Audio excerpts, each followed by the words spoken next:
Whenever you're down, out in the cold, faithless and dark, your story's untold.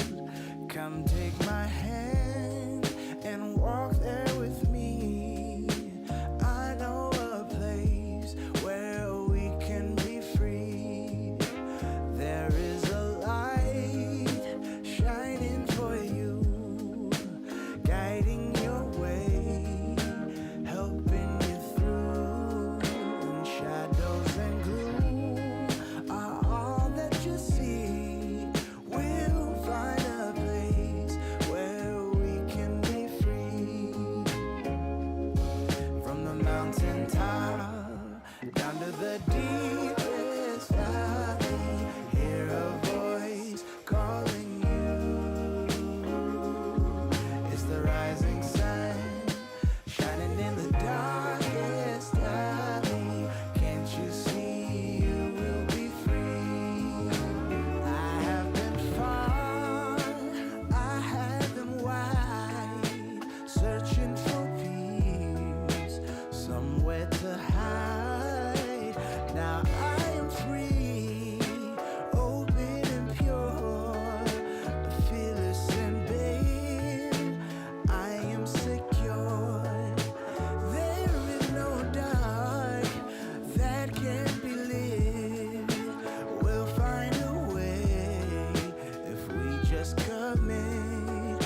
We are one. There is no them and us. Together we're strong. Together we're free. From the mountain top down to the deepest valley, hear a voice calling you. It's the rising sun shining in the darkest alley. Can't you see you will be free? Can't you see you will be free?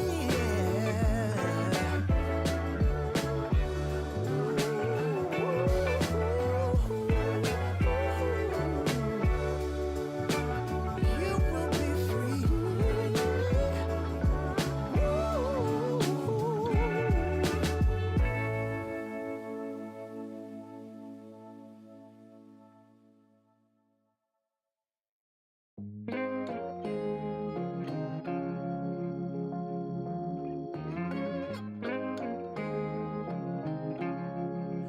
Whenever you're down, out in the cold, faithless and dark, your story's untold.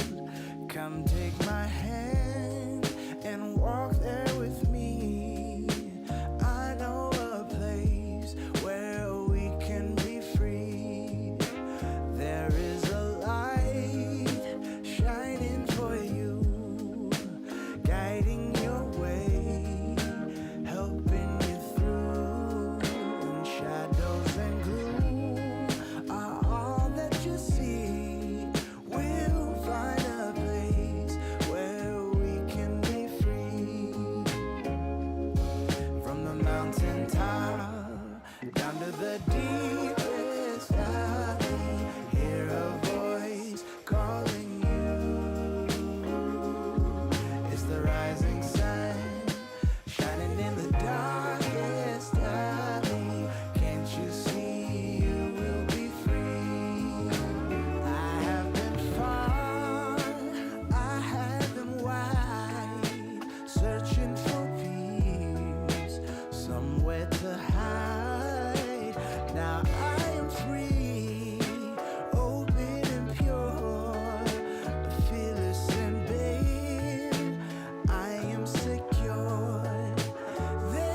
whenever you're down, out in the cold, faithless and dark, your story's untold. Come take my hand and walk there with me. I know a place where we can be free. There is a light shining for you, guiding your way, helping you through. And shadows and gloom are all that you see. We'll find a place where we can be free from the mountaintop. Can't handle the truth. People need transformation, and religion won't do. This kind of thing is spiritual. Life is evolving, and so are you. I feel it already. Welcome to the Next Evolution Podcast. Well, good morning, everyone. This is your man, Chaplain Bailey. I am excited to be here with you. Everyone who's watching me on Facebook, YouTube, even Twitter, thank you so much for taking the time out to spend with me. I am, once again, Lionel. I'm here to be a blessing to you. How can I help you? One, I can help you grow spiritually and grow personally through your personal life and your spiritual growth. We can help you reach your potential. Why? First and foremost, everything starts from within. So the more you work on changing your internal, using the internal reservoirs of spiritual growth and the resources that are available to you, this is how change all begins. This is how it all starts. And I'm here to help you navigate through that very, very tight tunnel in life. You know, many of us have changes and many things that we go through.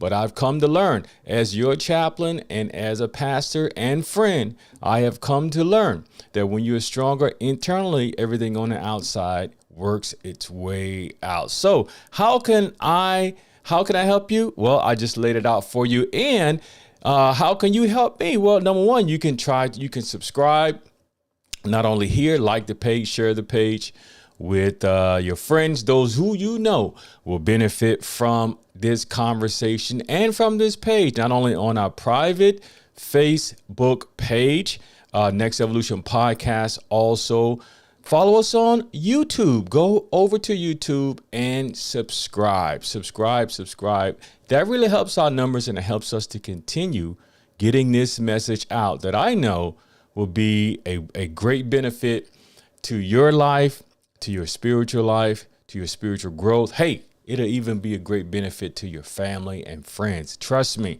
after being a pastor for over 20 years and being a chaplain, I have come to learn that there are so many benefits out there, so many things out there that can help make our lives better, but we have to tap into it. And one of the ways we tap into that is by surrounding ourselves with the right people and the right messages and the right resources. And that YouTube channel, our Facebook page and Twitter page, and all of these channels and all of these opportunities are there for you to grab hold of to help grow your life and grow your spiritual life. So please, please, please go subscribe, share, like, and we'll get this ball rolling. Okay, so here's what we're going to talk about today: the transformational power of change. The transformational power of change. Why is the transformational power of change important? Number one, we all go through change, right? Everyone goes through change. By the way, hey, if you're watching me or here on Facebook, YouTube, wherever you are, just go ahead and put a comment down in the chat. Let me know that you are there and available listening. Okay. I look forward to communicating with you in live time. So that's there for your resource as well. But everyone goes through changes. I went through a change some years ago when I decided to leave full-time ministry in the church setting, in a parish setting, and decided to become a chaplain. Right. And that change came to me partially for many reasons, but in particular, it came to me because I wanted to spend my time working with people. I wanted to spend my time helping people. Now, I helped many people through the years. of doing pastoral ministry. Matter of fact, there is a lot of pastors out there, a lot of churches out there that are doing a lot of good for a lot of people, right? I've served at some churches that are doing some wonderful things. So kudos to all those ministries out there that's doing some great work, that's helping a lot of people change their lives. They're helping people get back with their families, helping people reconnect with their loved ones. All of these wonderful, wonderful experiences and missions and work is being done in communities. I'm super excited. My life was changed through that process. My life was changed because of my commitment to a local congregation. Now, if you're listening to me or watching and you say, you know what, I was a part of a local congregation and it really, really hurt me. I experienced what we like to call church hurt. Right? Something happened to you within the context of a church that really, really messed with your life. Well, number one, I can't apologize for something that I wasn't a part of, nor am I arrogant enough to think that I can apologize for all the churches in the United States. I can't. But what I can say that there are churches out there, there are congregations that are very healthy and places that will help you, places that you can plug in and become a part of, where there's a mutual benefit to you and to the congregation. So you just have to keep finding, keep praying, and keep talking to the right people, right? But change is inevitable, right? I was changed through our church congregation, changed my life. My spiritual, religious experience changed my life, right? And then after serving in a church setting for 20 some years, I had a lot of experiences working with different churches and rural communities, as well as large urban churches, as well as suburban churches. I planted and helped plant several churches. So I've pretty much seen the gamut. I've been in all Black congregations, African American. I've been in suburban white congregations where there's very little diversity in those congregations, churches that have a lot of resources. I've been in large urban congregations where the church was not only helping the community, but was global, doing a lot of ministry global, my wife and I. We were a part of those congregations. Some of the greatest experiences I had was in a small congregations, little churches with 30 to 40, 50 people. Relationships were extremely close in those environments. Some of these congregations and congregants, people that I still communicate with in one form or another today still. Some of the greatest experiences that my family and I benefited from was being a part of small congregations. And that's not to say larger congregations are not good for developing intimate relationships, because there's a lot more. If I said that, I'd be lying, the first thing, because my wife and I, we have people still that we connect with who consider us their pastor. People still call us, consider us. People still say, hey, can you pray for me? People still send me messages saying, hey, what about this in the Bible? What about that? So a lot of experience and a lot of relationship development in large congregations. If you're in a large congregation, you have to kind of find, I hate to say find your group, but in a church that's really large, not everyone is going to be in connection. It's impossible. In any organization that's large, you're just not going to have everyone, won't know everyone. The pastor can't know everyone. And it's probably dangerous for him or her to try to know everyone. You may know of, but that's when you have people surrounding you as a leader that are reaching out and helping develop those tentacles, right? Those relationships, reaching out like tentacles and developing, furthering those relationships that can be beneficial, and having different small groups and things like that. That can be very, very helpful, right? That I decided to leave that because for many reasons, I'll say, but honestly, one of the main reasons I decided to leave that is because I wanted to take care of people. I wanted to help people more and spend my time doing that rather than sitting in board meetings and talking about stuff that I felt at my particular time in life that was really irrelevant to what I wanted to do in ministry and what God had called me to do. And so I became a chaplain, and I spent a great deal of my time. Now, I still help churches out. I still preach at churches. I still do sermons on Sunday morning. I still do all of that. But my primary goal, my primary focus is to help people in their lives, okay, as they go through change. And you are going through a change. If you're not going through change, here's what I've heard before. Someone say, if you're not going through a change right now, hold on, because you're about to. Am I talking to anyone right now? You just hold on right where you are, because change is coming around the corner. Everyone is experiencing change. You will experience change at some point in your life. If you are single, you just wait till you get married. Some of you are married and you can't wait till you get single, right? Some of you are young adults, young people who are going through, you're used to living with your parents. Now you got to function on your own. That's change. So change is coming. Your children are getting older. That's change, right? What we experienced in our country, in the world over the past couple of years was a major change, a major systematic change for the entire world. We all experience traumatic change. So change is inevitable and change is coming.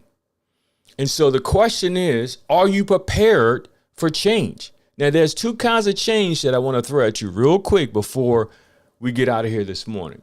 Number one, there's change that happens that you are responsible for.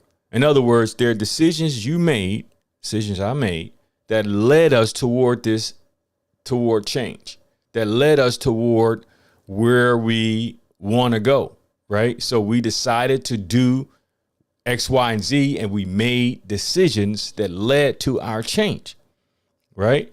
If you were married and now you decided to get divorced, that's a change that you chose to make, right? Now, I don't know everyone's particular situation, but if you decided to change, then all the consequences that come with that change was because you made it. Now, listen. I don't want to be judgmental, but the changes that we make sometimes, we make them on a whim, and we don't understand that when we make those changes, consequences will follow us. And what people have the tendency to do is not like the consequences of our change, or we don't think about what the consequences will be when the full weight of our decision begins to track on us. Are you tracking what I'm saying? Okay. So change, that's one form of change. One form of change comes when we make a decision to go in one direction or another, for whatever reason that may be. The second kind of change is transformational change. Transformational change. This is change that you didn't see coming. Okay. This is change that you didn't anticipate. Change that you couldn't predict. Change that comes into your life. Transformational change that comes into your life that you had no idea that change was coming. Now, here's what I want to do. I want to share with you a scripture verse this morning that comes from the scripture that talks about change. Right? Check this out. This is coming from Acts chapter 9, Paul the Apostle, right? Going through change. Now, real quick, it's something that is powerfully that we understand about this text, right? This text in the book of Acts is all this book, this text is getting us to understand the progression of the Christian movement in the West as it moved from Jerusalem as the epicenter to Rome, from Jerusalem to Rome. But in order to do that, right, there are different people, circumstances of I'm sorry, not circumstances, but several events had to take place in order for that change to be actualized.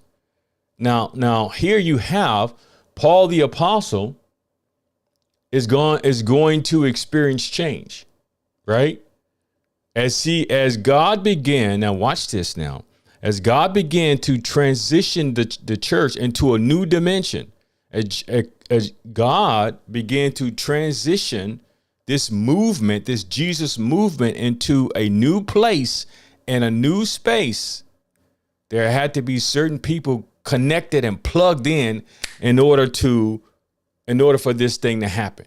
So what am I saying? I'm saying that sometimes the change that transformational change that happens has very little to do with us, but it has to do with the bigger picture. There are things that are happening in your life, and you're wondering why these things are happening, and they have very little to do with you, but you got to understand that there's a larger picture, there's a larger narrative at play, and your life is a part of that narrative. Now, that begs a lot of question about, well, what do you mean now? Does that mean that the sovereignty, we can talk about God's sovereignty, which is an extremely churchy phrase, but does that mean that I don't have free will? No, I'm not saying that at all. That's not the purpose of what I'm talking about. What I'm saying is that there are things that are happening in our life. There are situations that occur in our life that are more than the decisions we make. In other words, we are sort of I don't want to use the phrase victim of the circumstances and choices of other people, but there are circumstances and there are choices and there are things that happen to us that are outside of our control. Okay?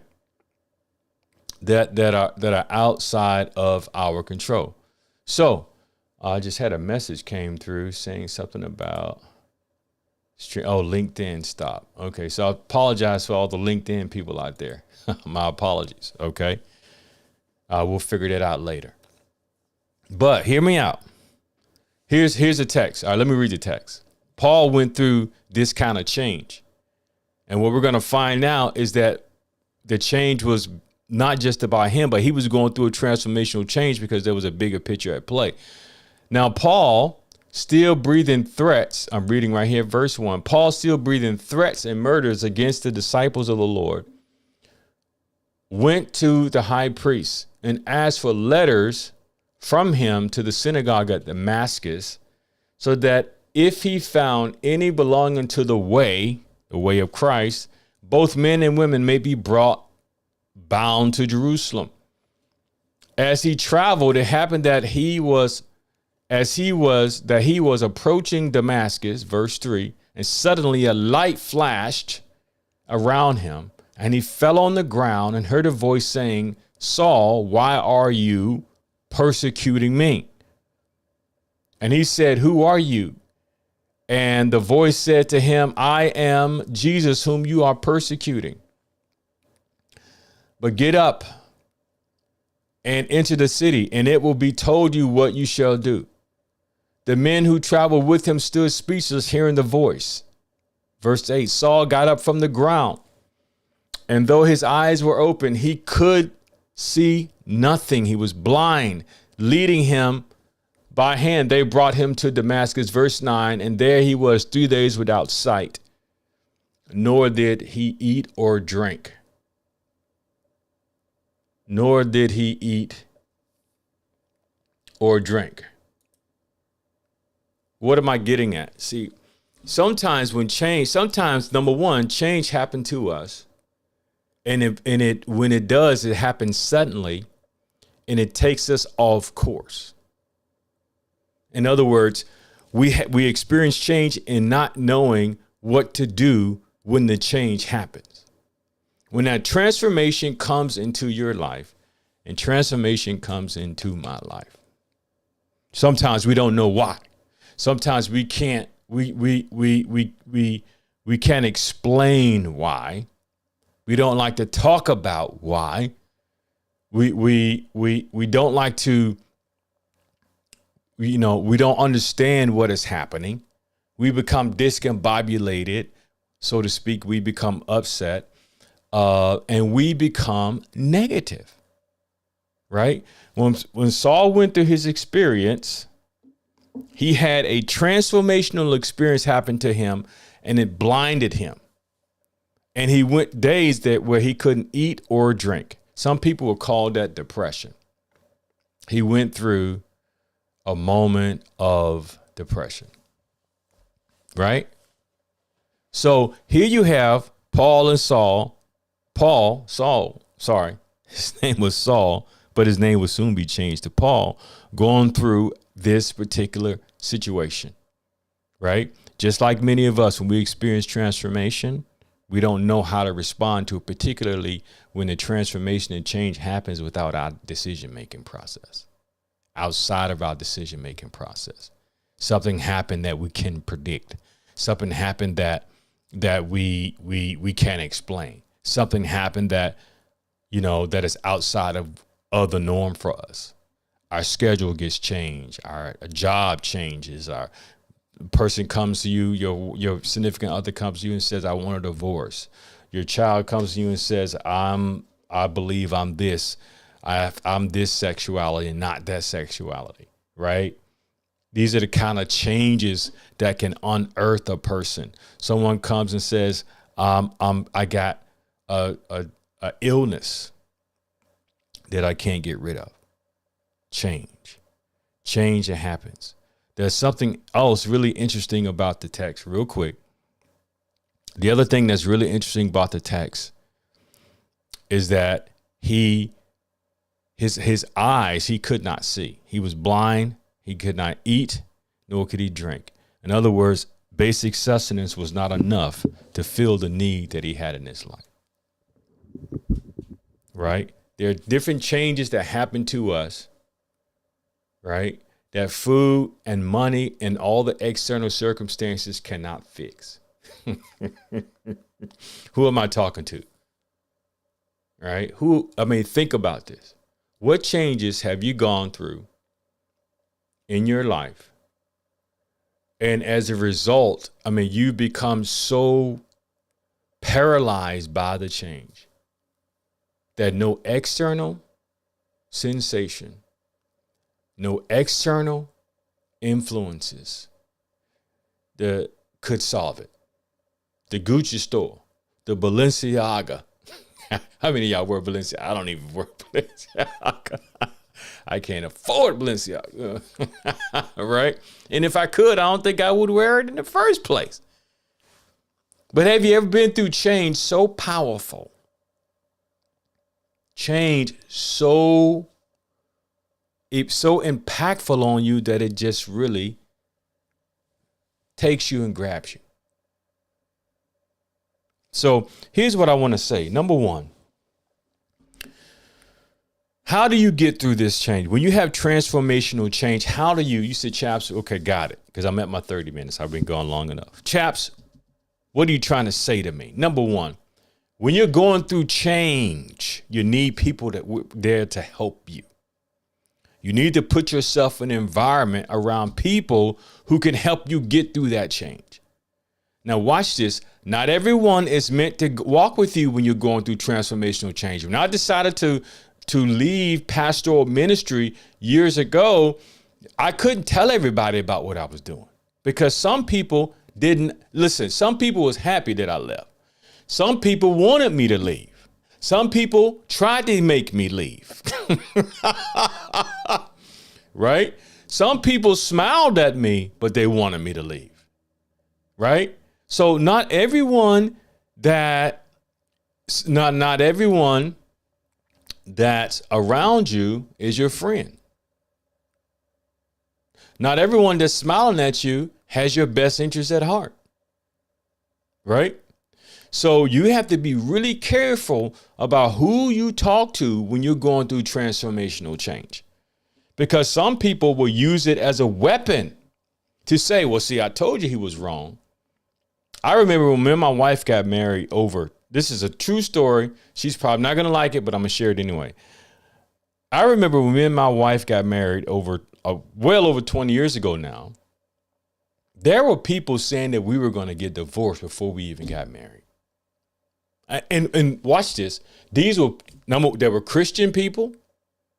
All right, I'm speaking the truth. There were Christian people, and they were people who you would never thought. These were people that I thought would say, I'm happy for you. But instead, their people were saying we weren't going to make it. We were incompatible. Right? And these weren't people that were in my family, none of that kind of stuff. But these were Christian folk that I thought would be happy. All the while they were jealous. That's really what it boiled down to. Right? So when you're I use that as an example to share that everyone who calls Christ or say they're Christian doesn't mean that they're going to support you. And some people are a different kind of Christian. All right. Some people are a different kind of Christian. Now, my sharing all of this is simply to say that when you're going through changes in your life and when you're going through certain experiences in your life, you have to be careful who you take along with you, because that's going to make all the difference in the world. The people that you take along with you, the people that you talk to as you go through your change, and the people that you let know, hey, I need you there to support me as you're going through your change. Some of them are going to be happy for you and some of them will not. Some of them are going to shout for you. Some are going to pray and labor for you. Some are going to keep contacting you and making sure you're okay. Those are the people. The people that reach out to you and call you and talk to you when everybody else has turned their back on you, those are your real friends when you're going through change. So you have to keep that in mind. I want you to keep that in mind. When you're going through these kind of changes in life, transformational change, things that happen that you could not predict, change that comes into your life, sicknesses that comes in your life, people that go out of your life, job situations that change, whatever the case may be, things that unearth you, you got to surround yourself with the right people, because those individuals are going to be the people that you're going to need to lean on as you go through the transformational experience in your life, because no one can do it alone. Paul had Ananias and other people around him that when he was blinded and knocked off of his horse, his high horse, look at that pun, that they were there to guide him because he couldn't see the way. That's what you need, guidance. When you can't see the way. I can simply say, oh, it's just the Holy Spirit's going to. No, what I'm simply saying, surround yourself with the right people. And that's going to make all the difference in the world. So listen, I thank you guys so much for tuning in, for listening to me. Some of you listening live on demand. Please feel free to put a comment down in the chat. And hey, I'm going to talk about some changes that's coming with Next Evolution podcast. Things are changing. What's changing?